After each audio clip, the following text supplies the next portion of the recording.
Hello दोस्तों, एक बार फिर से आप सभी का स्वागत है एजुकेशन बाइट पर। साइंस की आज की क्लास में हम उल्का पिंड, उल्काश में धूमकेतु, क्षुद्रग्रह ये क्या होते हैं, सूर्य ग्रहण, चंद्र ग्रहण कैसे बनता है, क्या कैसे पड़ता है, ये सब चीज़ें पढ़ेंगे। लास्ट क्लास में हम सौरमंडल पढ़ चुके हैं। सौरमंडल में कितने ग्रह हैं, उपग्रह किसे कहते हैं, कौन सा ग्रह हटा दिया है, प्लूटो हटाया था, कब हटाया था, 2006 में, ये सब पढ़ चुके हैं। अगर आपने वो क्लास नहीं देखी है तो चैनल पर जाकर आप वो क्लास देख सकते हैं, ठीक है। और एक चीज़ और मैं आपको बता दूं कि आपके सर की क्लास एक हफ्ते तक नहीं हो पाएगी किसी कारणवश। एक हफ्ते बाद वो फिर से क्लास आपकी स्टार्ट कर देंगे, तो आपको परेशान होने की ज़रूरत नहीं है। चलिए अब अपने टॉपिक पर आते हैं, उल्का पिंड किसे कहते हैं, ठीक है। तो ये जो उल्का पिंड होते हैं ये क्या होते हैं, अंतरिक्ष में तीव्र गति से घूमते हुए आकाशीय पिंड, यहाँ पर ब्रह्मांडीय पिंड भी लिख सकते हैं, ठीक है। आकाशीय पिंड हैं, धूल व गैस से बने हुए होते हैं, ठीक है। होता क्या है, जब ये पिंड वायुमंडल में प्रवेश करते हैं तो पृथ्वी के गुरुत्वाकर्षण के कारण क्या होता है, ये पृथ्वी की तरफ आने लगते हैं, ठीक है। जब ये पृथ्वी की तरफ बहुत तेज़ी से आएंगे तो वायुमंडल जो वायु होती है उसके घर्षण के कारण क्या होता है, ये चमकने लगते हैं, ठीक है। ये चमकते हैं, फिर इनमें अग्नि उत्पन्न होगी, जल जाएंगे अपने आप ही, घर्षण से क्या होगा, ये जल जाएंगे, ठीक है। अब इस चीज़ को समझिए कि जब चमकेंगे ये तो उस टाइम क्या होता है, हम लोग को देखते हैं ना कि देखो टूटता तारा आ रहा है, जिसे बोलते हैं ना, ये वही है, ठीक है। उल्का पिंड ही होते हैं जिन्हें टूटता तारा हम बोलते हैं, ठीक है। तो दो स्थिति बनती है कि ये जब जलते हैं तो पृथ्वी से पहुंचने से पहले ही ये पूरी तरीके से जल जाएंगे, और कभी कभी ऐसी स्थिति आती है कि पृथ्वी पर पहुंचने से पहले ये पूरी तरह से जल नहीं पाते, पूरा राख नहीं बन पाती है, तो क्या होता है, पृथ्वी से ये टकराते हैं, ठीक है, कुछ पिंड के रूप में या पत्थर की चट्टान के रूप में।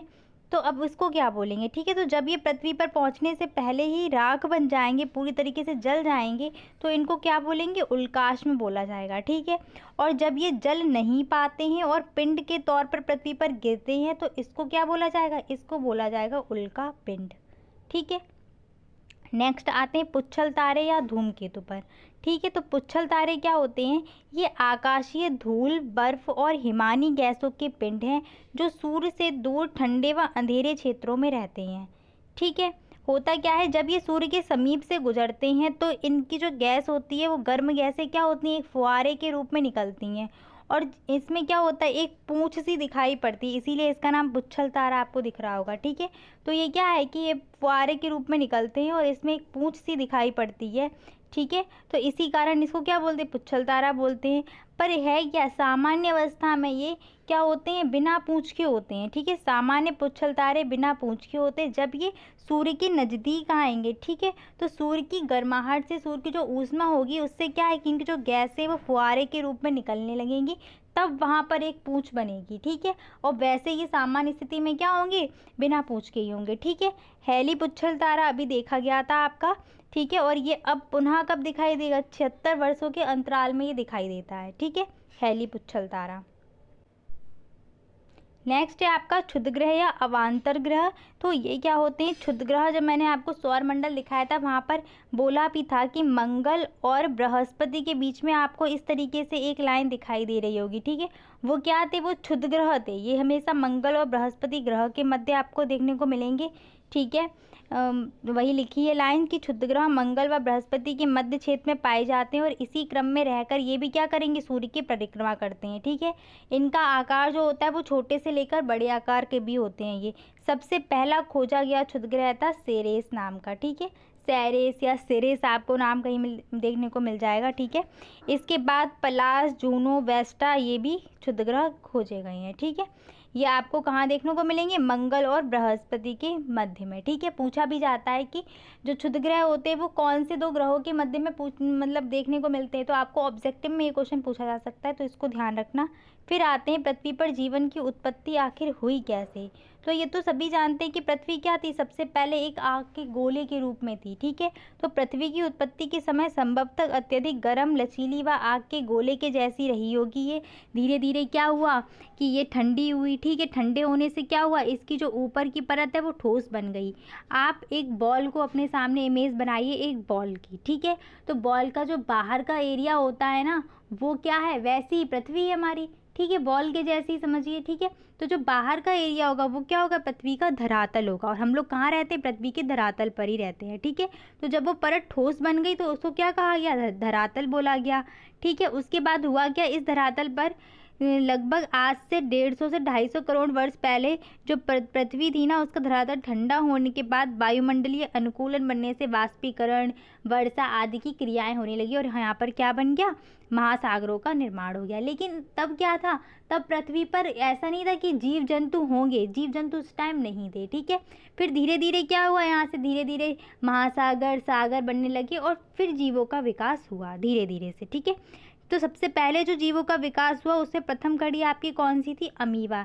ऐसा माना जाता है कि सागर में उत्पत्ति हुई एक कोश पहले अमीबा की, ठीक है। अमीबा से क्या हुआ, फिर एक कोशिकीय जीव बना, फिर आपके बहुकोशिकीय जीव बनने लगे धीरे धीरे। तो अमीबा से उत्पत्ति मानी जाती है, ठीक है। नेक्स्ट आपके टॉपिक का सबसे इम्पॉर्टेंट है छाया और प्रच्छाया, ठीक है।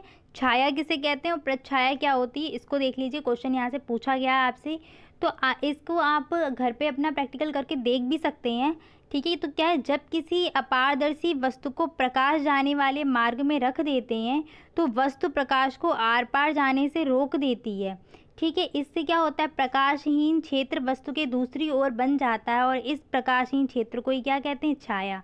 जैसे मान लीजिए आप अपने फ़ोन में भी टॉर्च होती है, घर पे भी टॉर्च हो, कुछ भी हो आपके पास, या कैंडल है, तो उसको भी क्या करेंगे, जलाएंगे आप, ठीक है। और क्या करेंगे, जब जो प्रकाश है उसके मार्ग में आप एक बुक या कुछ भी रख सकते हैं। जैसे मान लीजिए यहाँ पर एक कोई आपका स्रोत है प्रकाश का, ठीक है, और इसके सामने हमने क्या रख दी, एक बुक रख दी। तो इस वस्तु के दूसरी ओर यहाँ पर आपको क्या, एक प्रकाशहीन क्षेत्र देखने को मिलेगा और ये क्या होगा, सेम इस बुक के जैसा ही दिख रहा होगा। जो भी आप वस्तु रखेंगे उसी के जैसा दिखता है वो, ठीक है। तो वो क्या होता है, उसी को ही बोलते हैं छाया, ठीक है। अब इस चीज़ को और क्लियर कर लेते हैं, प्रच्छाया और उपछाया क्या होती है, ठीक है। अम्ब्रा और पेनम्ब्रा, ठीक है, इनको क्या बोलते हैं, इस जब वस्तु की छाया के मध्य का जो भी छाया बनती है ना वस्तु की, उसमें जो मध्य का भाग होता है वो बहुत ज़्यादा काला होता है, ठीक है, उसको बोलते हैं प्रच्छाया। और जो सीमावर्ती भाग होता है वो कम काला होता है, उसको क्या बोलते हैं, उपछाया। जैसे मान लीजिए कि यहाँ पर एक आपको बुक में दिखा देती हूँ, इस तरीके से जब छाया बनेगी बुक की तो ये छाया बन गई, ठीक है। तो इसका जो पूरा भाग होगा बीच का, वो तो बहुत ज़्यादा काला होगा, ठीक है। जो किनारे किनारे का भाग आपको दिखेगा वो कैसे दिखेगा, हल्का सा काला होता है, तो वो क्या कहलाता है, उपछाया। अब इसको डायग्राम से देख लेते हैं। यहाँ पर देख लीजिए, एक वस्तु आपको दिख रही होगी, ठीक है, ये वस्तु यहाँ पर दी गई है, इस वस्तु की छाया ये सामने बनी हुई है। इसमें आपको ये बीच वाली जो दिख रही है ना, ये क्या है, ये है प्रच्छाया, ठीक है, अम्ब्रा जिसको बोलेंगे। जो किनारे किनारे हल्की हल्की छाया दिख रही है, ये क्या है, इसको बोलेंगे उपछाया, ठीक है, पेनम्ब्रा। तो आप इसको घर पे भी करके देख सकते हैं। टॉर्च जलाएंगे अपनी एक और उसके सामने कोई भी वस्तु रख देंगे जिसमें से प्रकाश आर पार ना निकल पाए प्रकाश, तो फिर आप वहाँ पर जो भी छाया देखने को मिलेगी उसमें आप देखेंगे किनारे किनारे आपको हल्की सी लाइन दिखती है, हल्का सा प्रकाश हल्का सा मतलब कालापन दिखेगा और बीच में काफ़ी डार्क दिखेगा, ठीक है। तो वहाँ पर आप समझ जाएंगे कि जो किनारे का जो भाग होता है वो क्या होता है, उपछाया होता है। जो बीच का काला काला भाग होता है बहुत काला, वो क्या होता है, प्रच्छाया होती है। नेक्स्ट आ जाते हैं चंद्र ग्रहण पर। चंद्र ग्रहण क्या होता है, तो जब सूर्य और चंद्रमा के बीच क्या आ जाएगी, पृथ्वी आएगी बीच में। यानी कि ये रहा सूर्य आपका, फिर बीच में क्या आ गई, पृथ्वी आ गई और फिर आएगा चंद्रमा, ठीक है, छोटा सा। ये स्थिति कुछ ऐसी बनेगी, ठीक है। यहाँ पर आपकी अर्थ होगी, यहाँ पर मून होगा और यहाँ पर सन होगा, ऐसे लिख देते हैं। पहले सन होगा, फिर अर्थ होगी, फिर आपका क्या होगा, मून होगा, ठीक है। तो ये जो ऐसी स्थिति बनेगी तो क्या होगा, वो चंद्र ग्रहण होगा, ठीक है। चंद्र ग्रहण में जो पृथ्वी की छाया होती है वो चंद्रमा पर पड़ती है, इसीलिए हमें क्या होता है, चंद्रमा दिखाई नहीं पड़ता है, ठीक है। अब होता क्या है, इसमें कितने प्रकार का होता है, तो चंद्रमा की जब चंद्रमा जो होगा पृथ्वी की प्रच्छाया में होगा तो बिल्कुल नहीं दिखाई देगा।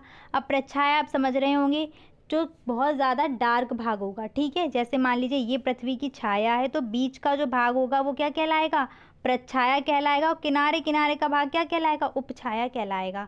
तो जब चंद्रमा पृथ्वी की प्रच्छाया में होगा तो ये बिल्कुल नहीं दिखाई देगा, इसको बोलेंगे पूर्ण चंद्र ग्रहण।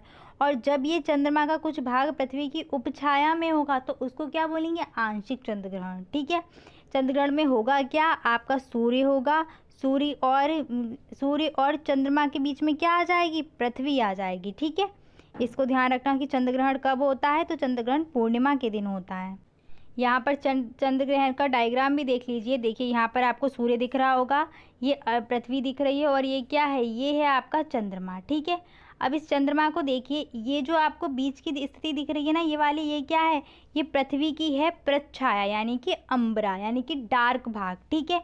और ये क्या है, किनारे किनारे, ये है पेनम्बरा, ठीक है, यानी कि उपछाया। तो जब जो चंद्रमा होगा, चंद्रमा कहीं भी हो सकता है, प्रच्छाया में भी हो सकता है, उपछाया में भी हो सकता है। अगर चंद्रमा यहाँ पर होगा या यहाँ पर होगा, कहीं भी होगा, तो वो क्या होगा, आंशिक चंद्र ग्रहण कहलाएगा। और जब चंद्रमा प्रच्छाया में होगा तो वो क्या कहलाएगा, पूर्ण चंद्र ग्रहण कहलाएगा, ठीक है। इस तरीके से अगर डायग्राम आता है तो आप इस तरीके से एक सूर्य बना देना, फिर एक पृथ्वी बना देना, चंद्रमा बना देना, ठीक है, और वहाँ पर नाम लिख देना, ठीक है। नेक्स्ट देख लेते हैं सूर्य ग्रहण किसे कहते हैं। तो सूर्य ग्रहण में क्या होगा, सूर्य और पृथ्वी के बीच में क्या आ जाएगा, चंद्रमा आ जाएगा, यानी कि यहाँ पर सूर्य, फिर मून रहेगा आपका, फिर आ जाएगी अर्थ, ठीक है। तब सूर्य ग्रहण पड़ता है। इसमें चंद्रमा की छाया पृथ्वी पर पड़ने लगती है और सूर्य हमें दिखाई नहीं देता है, क्योंकि सूर्य और चंद्रमा के, सूर्य पृथ्वी के बीच में क्या आ रहा है, चंद्रमा आ रहा है। तो उस चंद्रमा की जो छाया है वो पृथ्वी पर पड़ेगी, तो हमें वो हिस्सा सूर्य का दिखाई नहीं देगा, ठीक है। तो उसी को सूर्य ग्रहण बोलते हैं। ये कब पड़ता है, अमावस्या के दिन पड़ेगा। अब इसका डायग्राम देख लेते हैं। तो इसमें डायग्राम में क्या होगा आपका, देखिए किनारे सूर्य रहेगा, ठीक है, बीच में चंद्रमा रहेगा और आपका फिर क्या होगा, पृथ्वी होगी, ठीक है।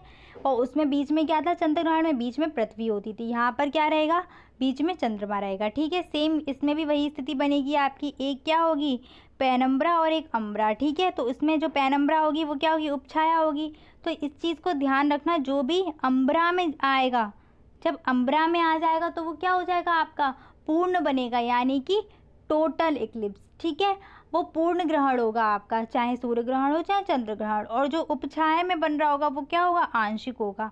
अब देखो सूर्य ग्रहण के टाइप देख लेते हैं। कुछ इस तरीके की स्थिति बनती है, ठीक है।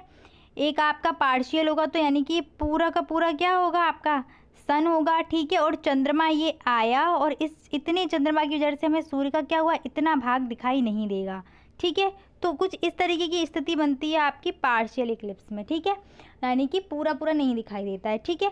फिर आपका एनुलर होता है। तो इसमें क्या होता है, इसमें एक रिंग की स्थिति बन जाती है, ठीक है, एक अंगूठी टाइप की डिज़ाइन बनेगी, ठीक है।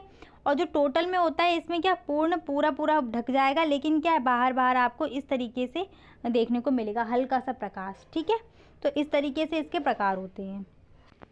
अब मैं आपको याद करने के लिए ट्रिक बता देती हूँ। मैंने सन, अर्थ और मून का जो पहला पहला लेटर था वो ले लिया, ठीक है। सन का एस ले लिया, अर्थ का ए ले लेते हैं और मून का एम ले लेते हैं, ठीक है। तो चंद्र ग्रहण के लिए एक ट्रिक बन जाएगी शाम, ठीक है, SAM शाम, ठीक है। तो इसमें बीच में क्या आ गई, अर्थ आ गई। यहाँ से आपको समझ में आ गया होगा कि बीच में क्या आ रही है, इसमें अर्थ आ रही है, ठीक है। फिर सूर्य ग्रहण के लिए क्या बना ली, समा, समा बना ली, ठीक है। समा में क्या आ रहा है, बीच में मून आ रहा है। तो यहाँ से आप समझ जाएंगे कि सूर्य ग्रहण में क्या होगा, सन और अर्थ के बीच में मून आ जाएगा, और चंद्र ग्रहण में सन और मून के बीच में क्या आ जाएगी, अर्थ आ जाएगी। अब आप कहेंगे कि हम शमा और शाम भूल जाएंगे कि किस में है। तो याद रखना कि जो चंद्रमा होता है वो आपको शाम को दिखाई देने लगता है ना, हल्का हल्का।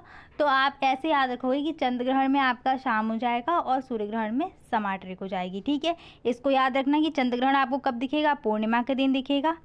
जो आपके वन लाइनर बनते हैं या फिर ऑब्जेक्टिव क्वेश्चन बनता है तो वो यहीं से बनता है। चंद्रमा कब होता है, पूर्णिमा का दिन होता है, और सूर्य ग्रहण कब होता है, अमावस्या के दिन होता है, ठीक है। इस चीज़ को ध्यान रखना, ठीक। नेक्स्ट आपके कुछ स्पेस एजेंसियां थी इसमें, कि अंतरिक्ष के लिए कौन कौन से प्रयास किए गए हैं, स्पेस में कौन कौन से भेजे गए हैं उपग्रह वगैरह, ठीक है। तो ज़्यादा यहाँ से क्वेश्चन पूछे नहीं गए हैं अभी तक एक भी क्वेश्चन नहीं पूछा गया है कायदे में। यहाँ से सिर्फ आपका प्लूटो से क्वेश्चन आया था, बाकी क्वेश्चन नहीं पूछे जाते। छाया और उपछाया पूछा गया है, ठीक है। इन जो अंतरिक्ष की जितनी भी अनुसंधान वगैरह थे इनसे कोई क्वेश्चन पूछा नहीं गया, फिर भी हम इनकी फुल फॉर्म वगैरह देख लेते हैं, ठीक है। तो नासा क्या है, अमेरिका की स्पेस एजेंसी है, ठीक है। क्या है इसकी फुल फॉर्म, राष्ट्रीय वैमानिकी और अंतरिक्ष प्रबंधन इसकी फुल फॉर्म है, ठीक है। अगर इंग्लिश में फुल फॉर्म देखेंगे तो national aeronautics and space administration, ठीक है।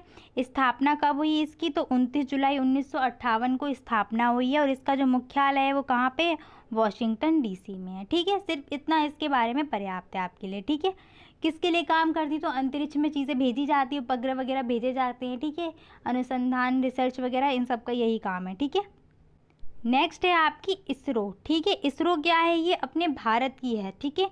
इंडिया की है ये। तो इसकी फुल फॉर्म क्या है? भारतीय अंतरिक्ष अनुसंधान संगठन। ठीक है, क्या है? Indian space research organisation. ठीक है, स्थापना कब हुई इसकी? 15 अगस्त 1969 को स्थापना हुई है। मुख्यालय कहाँ पर है? बंगलौर, कर्नाटक में। ठीक है, अब इसमें क्या क्या हुआ? तो इसने जो पहला उपग्रह भेजा गया था उसका देखना पड़ेगा आपको। तो भारत का पहला उपग्रह आर्यभट्ट नाम का था, जो कब भेजा गया था? 19 अप्रैल 1975 में। किसके माध्यम से? सोवियत संघ के द्वारा अंतरिक्ष में छोड़ा गया था। दूसरा था भास्कर 1 नाम का। ठीक है, भास्कर 1 नाम का दूसरा छोड़ा गया था। ठीक है, 1979 में। आप सिर्फ इतना याद रखना कि पहला कौन सा था, दूसरा कौन सा था। ठीक है, नेक्स्ट आपका क्या था कि जो 22 अक्टूबर 2008 में भेजा गया था चंद्रयान 1। जो इम्पोर्टेंट है वही मैंने लिए हैं। ठीक है, चंद्रमा की परिक्रमा के लिए भेजा गया था। फिर आपका भेजा गया है 5 नवंबर 2013 को मंगलयान। ठीक है, सफलतापूर्वक गया है। यहाँ से 2013 में छोड़ा गया था और वहाँ पर कब पहुँच पाया है? 14 में। ठीक है, तो अब मंगलयान के बारे में थोड़ा सा पढ़ लेते हैं कि मंगलयान का सफल प्रक्षेपण क्या है, क्या है इसके बारे में। तो 5 नवंबर 2013 को भारत ने मंगलयान का सफलतापूर्वक प्रक्षेपण किया। ये जो भी मिशन था इसका नाम क्या था? मार्स ऑर्बिट मिशन बोला जाता है। ठीक है, मार्स ऑर्बिट मिशन। ठीक है, मंगलयान ने पूर्व निर्धारित जो भी भेजे जाते हैं उपग्रह वगैरह, जो भी चीज़ें भेजी जाती पहले से उनका सब कुछ निर्धारण होता है कि ये कब पहुंचना है, इनका कब ये पहुंचेंगी। ठीक है, उसी समय पर इन्हें पहुंचना भी होता है। तो वही है क्या? मंगलयान अपने पूर्व निर्धारित कार्यक्रम के तहत 24 सितंबर 2016 को पहुंचा था। ठीक है, कहाँ पहुंच गया था? वहाँ पर मंगल की कक्षा में। ठीक है, तो मंगल ग्रह की कक्षा में इसने प्रवेश किया। भारत विश्व का चौथा ऐसा देश बन गया था जिसने क्या किया था? मंगलयान को मंगल की कक्षा में भेज दिया था। ठीक है, अपना खुद का बना हुआ यान इसने भेजा है। ठीक है, और सबसे बड़ी बात यह है कि ये विश्व का पहला ऐसा देश है जिसने पहली बार में ही अपना यान पहुंचा दिया था। ठीक है, इससे पहले देश प्रयास कर चुके, क्योंकि भारत का वैसे नंबर कौन सा है? चौथा है। तो रूस, अमेरिका वगैरह पहले भेज चुके थे, लेकिन क्या था? वो प्रथम प्रयास में सफल नहीं हुए थे। लेकिन भारत अपना क्या था? प्रथम प्रयास में ही सफल हो गया। इसीलिए क्या बोलेंगे इसको? विश्व में अपने प्रथम प्रयास में ही सफल होने वाला क्या है? पहला देश है। तो इससे क्या है? इससे आपके ऑब्जेक्टिव क्वेश्चन बन सकते हैं कि ये कब पहुंचा था या कब अपने निर्धारित समय पर कौन सी तिथि को पहुंचा था, डेट पूछ सकता है आपसे। और यहाँ से कब छोड़ा गया था ये पूछ सकता है। भारत कौन सा देश बना इसे मंगलयान भेजने वाला, तो चौथा हो जाएगा आपका। ठीक है, कौन से प्रयास में ये सफल हुआ, तो ये पहले प्रयास में। ये आपके कुछ ऑब्जेक्टिव क्वेश्चन बनते हैं। ठीक है, आज की क्लास में बस इतना ही। नेक्स्ट क्लास में आपका कृषि वाला चैप्टर है, मृदा और कृषि, फसल चक्र वगैरह, तो वो आपका स्टार्ट करेंगे। ठीक है, thanks for watching and please like share and subscribe my channel. Bye, take care.